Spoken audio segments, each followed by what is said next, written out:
Yo, Revolver here, and welcome to the 6th episode of the Ayaka progression series.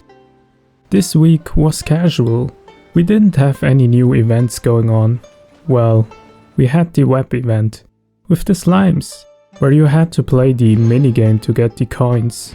I think you got around 120 Primogems. I guess that's nice. I did also the abyss after the reset. I was able to clear it. Well, they didn't change anything, so no wonder I could clear it again. The one chamber that I always struggle with is the one with the whooper flowers. Seriously man, they give me every time PTSD. But besides that, the other chambers were easier to clear this time around. Other than that, there wasn't much happening. I thought about starting the cookie hangout event, but I kinda want to save it for later. We can use the rest of this episode to talk about something different. I never really defined in one of the episodes what I'm gonna go for next, and I think this is the perfect timing to talk about it. Currently, I'm 48 into pity. That means I need around 21k Primogems to get a guaranteed Ayaka con. We almost reach half of the amount that we need. As you know, this is a challenge, so we can't pull until Ayaka is back. A big miracle must happen that she comes back early, which I heavily doubt.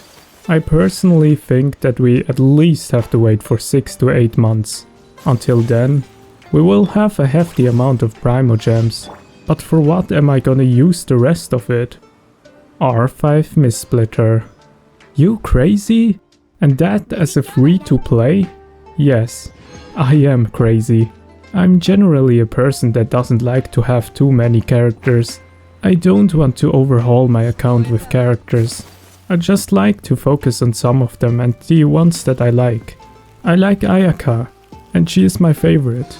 But she is also a big exception. I just want to get for her a R5 Mistsplitter.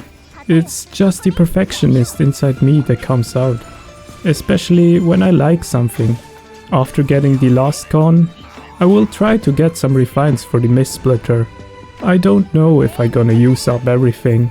Maybe I save up a little bit, that I can use some of it later for getting Cookie.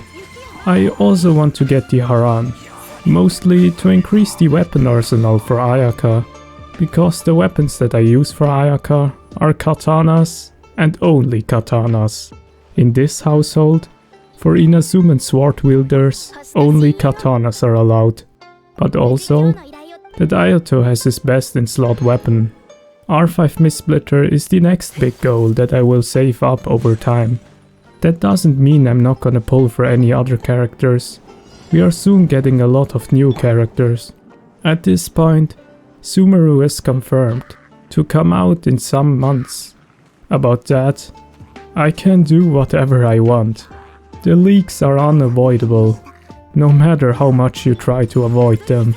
You literally get them recommended on YouTube. One day, I saw a thumbnail with 4 characters on it, and as I said, I couldn't do anything about it. One character got my attention though, that I couldn't look away. I thought the design was super cool. I honestly didn't expect that Cimoooooooo is going to have any characters that I gonna like that much. Definitely excited to see that character in the future. The roadmap for me is right now Ayaka C6, obviously, Mistsplitter refines, depends on the amount of primos.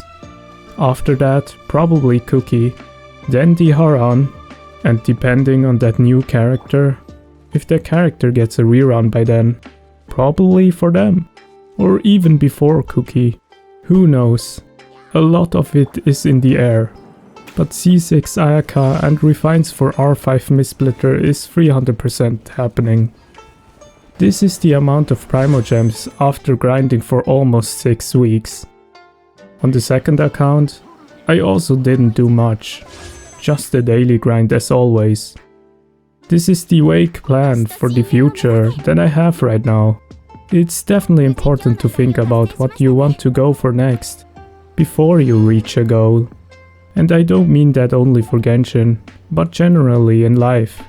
Life becomes much more fun and meaningful if you can chase after some goals and dreams. That's at least how I feel. That's it. Stay safe, guys. See ya.